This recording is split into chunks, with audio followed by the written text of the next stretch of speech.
Baik, Assalamualaikum warahmatullahi wabarakatuh. Perkenalkan, nama saya Muhammad Bagus Yuada, NPM 2108260162. Baik, jadi di sini saya akan menjelaskan mengenai penyakit dari skizofrenia. Izin untuk share screen ya, dokter.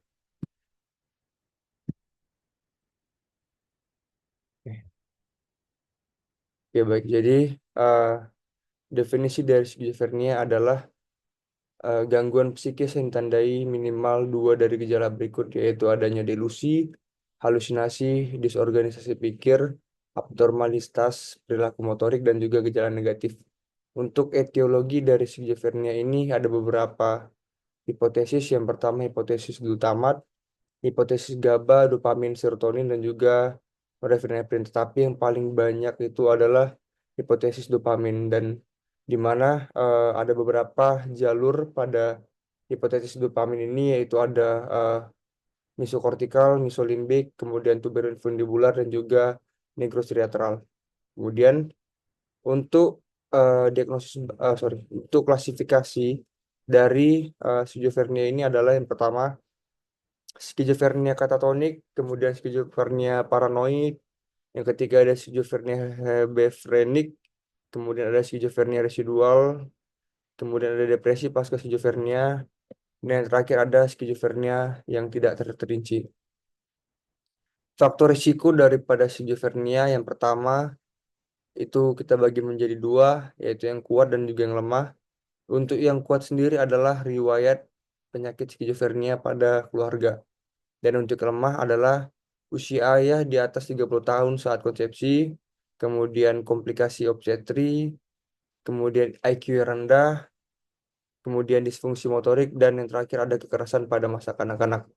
Dan untuk cara mendiagnosa daripada skizofrenia yaitu yang pertama harus ada satu gejala berikut, yaitu seperti talk echo, talk insertion, talk withdrawal, atau juga talk broadcasting.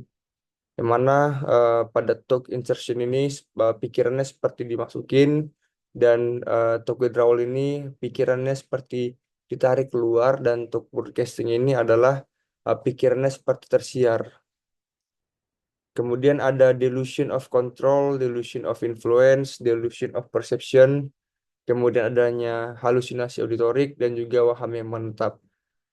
Kemudian atau paling sedikit adalah dua gejala berikut. Yang pertama, halusinasi yang menetap pada semua modalitas, kemudian arus pikir yang terputus atau mengalami sisipan, kemudian perilaku katatonik, yaitu perilaku seperti eh, diam gitu, katatonik gitu, kaku, kaku pada ototnya, kemudian ada gejala negatif, dan berlangsung 1 bulan atau lebih.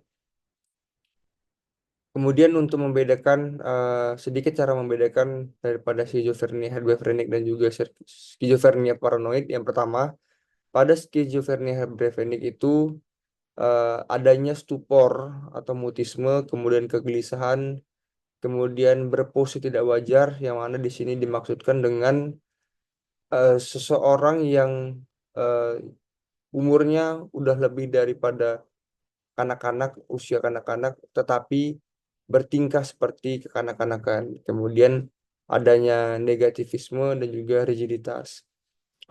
Pada skizofrenia paranoid itu eh, adanya waham paranoid, dia waham seperti ketakutan, ketakutan terus-menerus, kemudian disertainya halusinasi, terutama pada pendengaran, kemudian adanya gangguan afektif, proses pikir menonjol, halusinasi, dan waham tidak menonjol. Kemudian tidak dapat mengurus diri sendiri. Untuk tata laksana, pada farmakologi, farmakoterapi, first line-nya kita memberikan antipsikotik. Itu ada dua, golongan tipikal dan atipikal.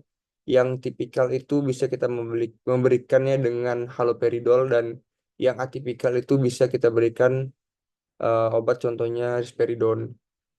Dan pada pada farmakoterapi ini kita terdapat 3 fase, yaitu fase akut untuk mengurangi gejala, kemudian stabilisasi, dan fase rumahan. Dan untuk psikoterapi kita bisa memberikan psikoterapi sportif dan juga CBT atau cognitive behavioral therapy. Dan juga ada kita bisa memberikan juga atau melakukan psikoedukasi.